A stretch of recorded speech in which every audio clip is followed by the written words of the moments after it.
ক্ষেত্রে আপনাদের প্রত্যেকটা স্ব অবস্থানে থেকে ও মাই গড, একেবারে হুবহুব, একেবারে short to short, cut to cut, যেন ফ্রেম টু ফ্রেমে ধরা দিয়েছেন ঢালিউড কুইন ও মেগাস্টার শাকিব খান। রীতিমতো দুটা ছবি কিন্তু ভাই মিলে যাচ্ছে।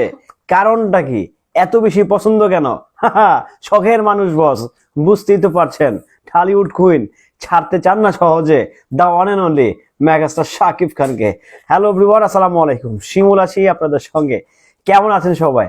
আশা করি সবাই খুব ভালো আছেন। আমি আলহামদুলিল্লাহ ভালো আছি। ঢালিউড কুইন অপু বিশ্বাস এক এক সময় এক একটা ঘেটাপে, এক একটা ভঙ্গে, এক একটা স্টাইলে সবসময় আসতে কিংবা আসেন স্বাচ্ছন্দ্য বোধ করেন।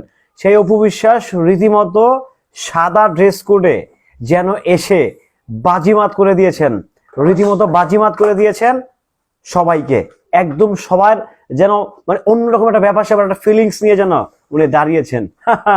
বুঝতে হবে boss, the king of Dhallywood, the queen of Dhallywood. অর্থাৎ আমি একটা জিনিস বুঝলাম না ভাই, এটা আসলে কেমনে একেবারে frame two frame, cut to কাট। আপনি যখন একটা লোককে যখন ভালোবাসবেন তখনই হচ্ছে ওই ব্যাপারগুলো, ওই ফিলিংস গুলো আপনার মাঝে ধারণ হবে, কি আপনি অনুভব করতে পারবেন।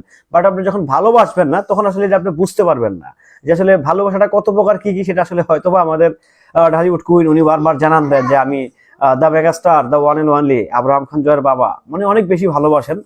এটা আসলে আমি শুধু এই ড্রেস কোডের কথা বলতেছি না, অনেক সময় অনেক আঙ্গিকে অনেক ভাবে কিন্তু same to same, cut to কাট মিলে যায়। এটা নিশ্চয়ই আপনারা খেয়াল করেছেন।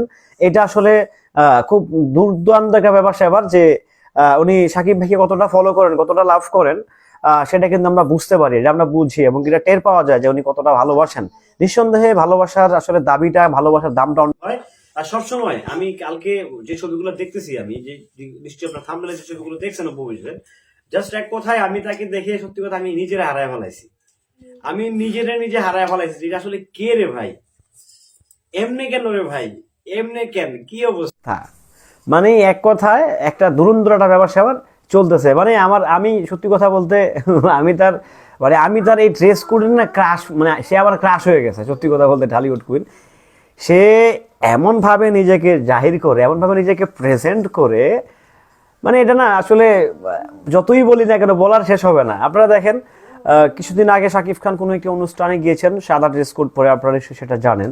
সো তারপরে কালকে উনি কোনো একটি জুয়েলারির শপে কিংবা কোনো একটি অ্যাওয়ার্ডে কিংবা কোনো একটি অনুষ্ঠান ফাংশনে গিয়েছেন, সেম কালারের ড্রেস কোড, মানে ওটা হচ্ছে লেডিস আর হচ্ছে জেন্টস, এরকম একটা ব্যাপার স্যাপার আর কি ঘটছে।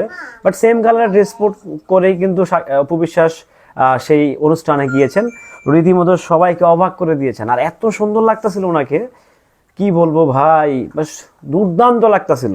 এক কথায় সুপার কোয়ালিটির, মানে যেটা থাকে না সুপার, সুপার মানে সুপার, মানে কুইন যে কুইন, মানে রানী যে রানী, এটা আসলে বারবার উনি বুঝান যে আমি কিন্তু সামথিং লাইক ডিফারেন্ট। সো সেই জায়গার থেকে ডিফারেন্ট মানুষদেরকে নিয়ে তো কথা বলাই যায়, কি বলেন ভাইরা আপনারা নাকি? সো আমাদের ঢালিউড অপু বিশ্বাস নিজেকে দারুণভাবে ভাঙছেন, দারুণভাবে গড়ছেন। দিস ইজ গুড থিং আর দিস ইজ গুড পয়েন্ট।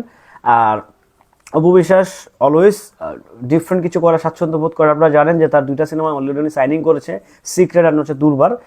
দুইটা সিনেমার জন্য যে উনি যে ওয়েট গেইন করছেন, উনি যে ওয়েট লস করছেন, গেইন না সরি লস করছেন, তার প্রমাণ, তার প্রুফ কিন্তু আমরা অলরেডি দেখতে পাচ্ছি সোশ্যাল মিডিয়ার বদলতে।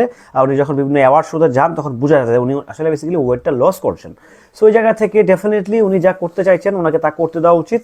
আর সব কিছু মিলিয়ে আমার যেটা মনে হয়, অপু বিশ্বাস যখন নতুনভাবে সিনেমা হলে কামব্যাক করবেন, আই থিঙ্ক দারুণ কিছু একটা উনি সুফল কিছু একটা তো ঘটাবেনই, তাই না? আমার কাছে মনে হচ্ছে।